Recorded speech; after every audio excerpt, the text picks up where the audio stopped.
Hello, welcome back to Fallout 76. In a recent video about the Skyline update, many a true nerd said something in his closing monologue about why he didn't like it, and more generally, on why he likes Fallout. As someone who's more into Fallout for, a single-player narrative action RPG experience, that makes perfect sense if you're aware of how New Vegas focused he was back in the day.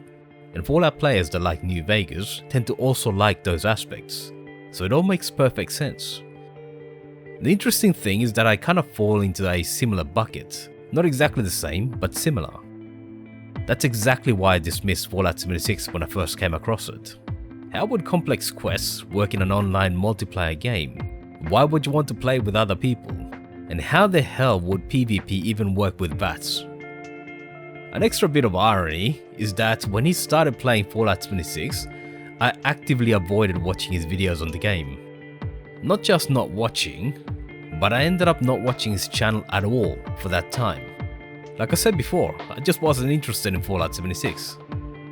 But obviously, if you're watching this channel, you know that the tables have turned.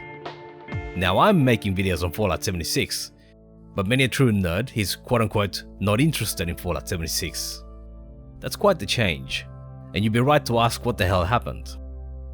In many ways it goes back to what I expected before I played it versus what I found in Fallout 76 when I started playing it. You might have got the hint from some of the questions I listed at the start, but a bit of an assumption I made was that Fallout 76 was going to be like most massive online games. I assumed you'd have to have lots of online interactions. You'd have to join a guild to trade and get good items.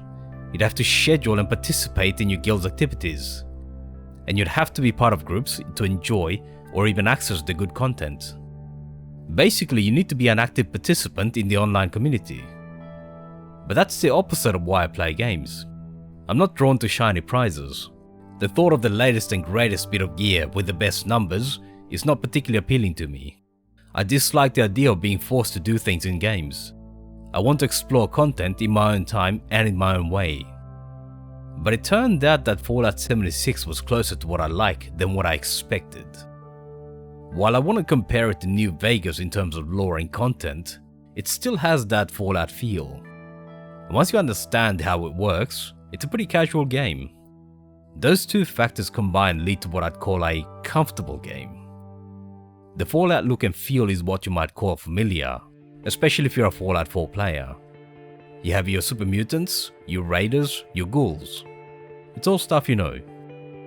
Some people might scoff at the word familiar, but it's not something people should dismiss out of hand. Many of the things around you that are popular, like movie series, are popular because they're familiar. Star Wars is not just a name.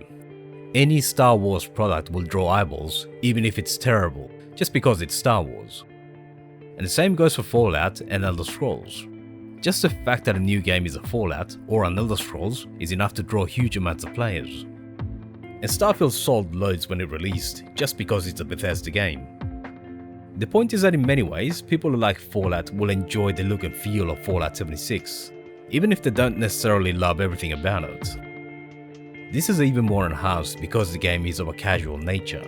You can spend hours and hours just doing your own thing without too much hassle.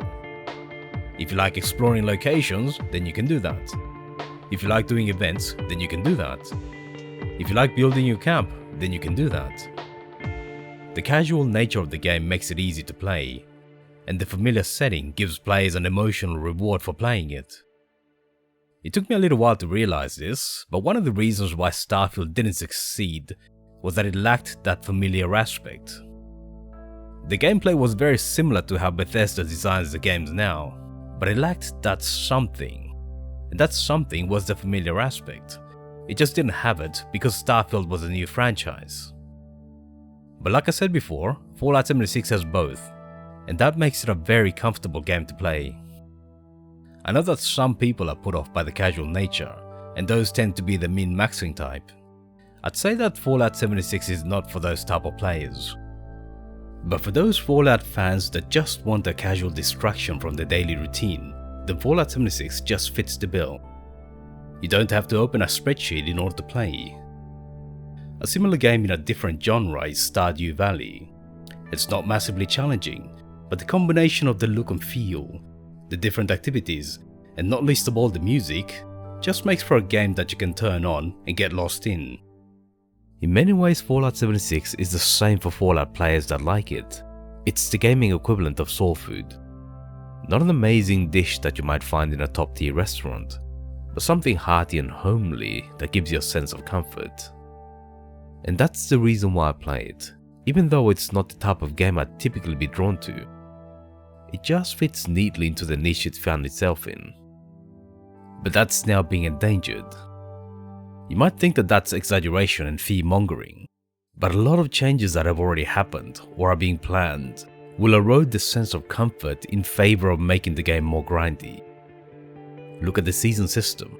Listen to what the players are saying. I'll cover some of the other upcoming changes in separate videos, but let me tell you that things aren't looking great. This is not just a temporary thing that will pass.